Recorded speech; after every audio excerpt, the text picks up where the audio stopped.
নমস্কার, কেমন আছো সকলে? আরেকটা ভিডিওতে সকলকে ওয়েলকাম। তোমাদের সাথে নিয়ে এখন থেকে ভিডিওটা শুরু করছি। আর এই মানুষটা, অসহায় মানুষটা দেখো, সকাল থেকে উঠে এক ফোঁটা যে বসতে শেখেনি, সেই মানুষটা এত বড় একটা অসুখের পরে এখনও সেই একই আছে। আর সত্যি কথা বলতে কি, মানুষটা এতটাই অসহায় যে এই মানুষটা সেই 15 বছর বয়স থেকে এই সংসারটা কাঁধে নিয়েছিল, আর আজকে সে অন্য লোকের মুখোপেক্ষী হয়ে বসে থাকে। কতক্ষণে তাকে একটু রান্না করে দেবে, কতক্ষণে তাকে একটু খেতে দেবে। আর সত্যি কথা কি, মানুষ তো দেখো দয়া করে বেশি দিন মানুষ থাকে না। যদি ভালোবেসে কেউ পাশে থাকে, সে সারা জীবন থাকবে। দয়ার পাত্র হয়ে বেশি দিন তোমার পাশে কেউ থাকবে না। আমাকে যদি কেউ দয়া করে থাকে, সে খুব তাড়াতাড়ি চলে আসবে, আর সময় বলে দেয় কে কার পাশে থাকবে। সেই মানুষটাকে নিয়েও সেই একই কথা। মানুষটার এত কষ্ট কি বলবো। মানুষটা কি বলতো, আগে যেই মানুষটা কাজ ছাড়া থাকতে পারতো না, এত বড় সংসারের দায়িত্বটা তো তার কাঁধেই ছিল। সে আমাদের মানে সারা জীবন তো আগলে রেখেছিল। সেই মানুষটাই আজকে এতটা বড় অসহায়, কত বড় একটা সেরিব্রাল। তারপরে কেমন দিনে দিনে ডিটোরেট হয়ে যাচ্ছে। খুব কষ্ট হয় মায়ের জন্য। মনে হয় মাকে পাশে যদি থাকতে পারতাম, বাড়িতে থাকলে একটু বেশি দিন হলে মায়ের মুখটা ভাসে। মনে হয় পরের বার এসে মাকে দেখতে পাবো। তো বাবা চলে গেছে, বাবা চলে যাওয়ার পর মাকেই আঁকড়ে ধরেছিলাম। সেই মাও কেমন দিনে দিনে ডিটোরেট হয়ে যাচ্ছে। আসলে একটা চিন্তা ভাবনা করে, নানা রকম চিন্তা সংসার নিয়ে হয়তো বা। আর এমন অবস্থা আমাদের যে মায়ের কাছে এসেও থাকতে পারি না। আর যতটুকুই বা থাকি, মেয়েটার সত্যি খুব কষ্ট হয়, তাও আসি মায়ের কাছে ছুটে ছুটে। তোমাদের তো বলি অসহায় মুখটার জন্য। আর সত্যি তো আমাকে যদি তোমরা একটা সাবস্ক্রাইব করে দাও, তাহলে আমার ভিডিওটা যদি একটু এগোতে পারি, তাহলে আমার মাকে একটু আমি ফিনান্সিয়াল দিকেও একটু হেল্প করতে পারবো। যখন পেরেছি তখন করেছি, এখন আর সত্যি পারি না। কিছুটা যদি মাকে ওষুধও কিনে দিই, মনে হয় সেটাও যেন আমি একটু হলেও হেল্প করতে পারবো।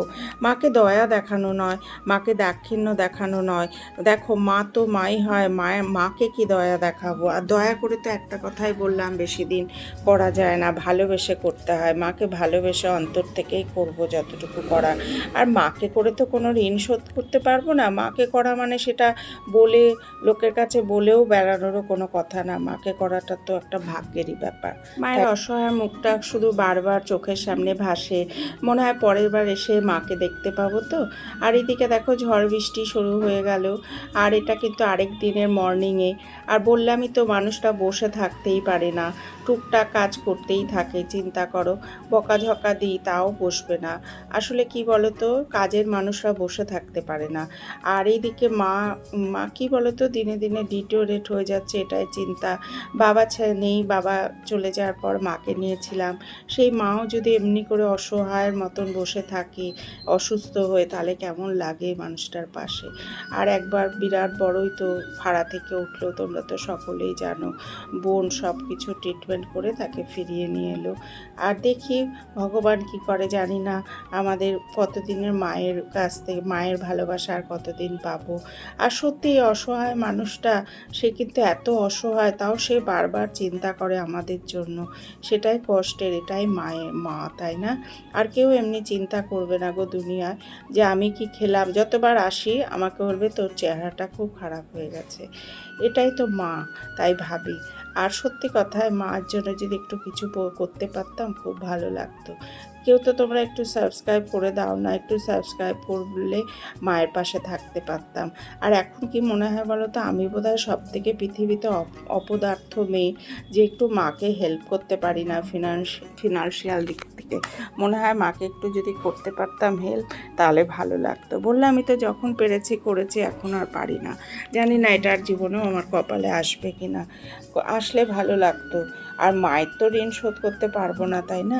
আর সত্যি কথা, বাবা আমার অসহায়ের মতনই চলে গেছে। লকডাউনের সময় বাবাকে দেখতে আসতে পারিনি। বাবা দিনে দিনে খুব ডিটোরেট হয়ে বাবাও চলে গেছে। মাও যদি এমনি চলে যায়, তাই জন্য ছুটে ছুটে আসি। মেয়েটার আমার খুব কষ্ট হয়, মেয়েটাকে রেখেই ছুটে আসি, যে না মায়েরটা মাটার কাছে কদিন থাকি। মাটার পাশে কদিন থাকলে মনে হয় মা একটু খুশি হবে, তাই জন্যই থাকা। যখন আমার বাবা অসুস্থ ছিল জানো বন্ধুরা, আমি তখনও ছুটে আসতাম।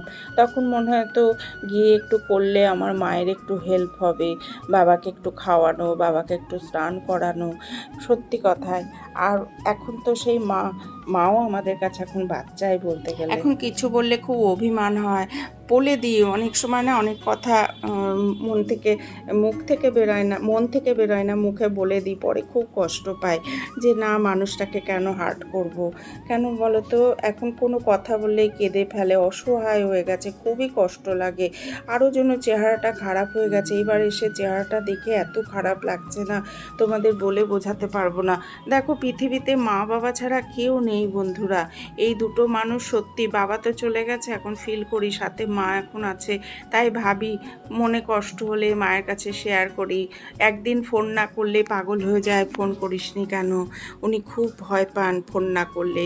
আমার ফোন না পেলে মামুনকে ফোন করবে, দিদির কি হয়েছে, এমনি কি খেলাম কি না খেলাম, খুব চিন্তা করে এই মানুষটা। আর কেউ করবে না পৃথিবীতে, তাই না, এই মা বাবার মতন।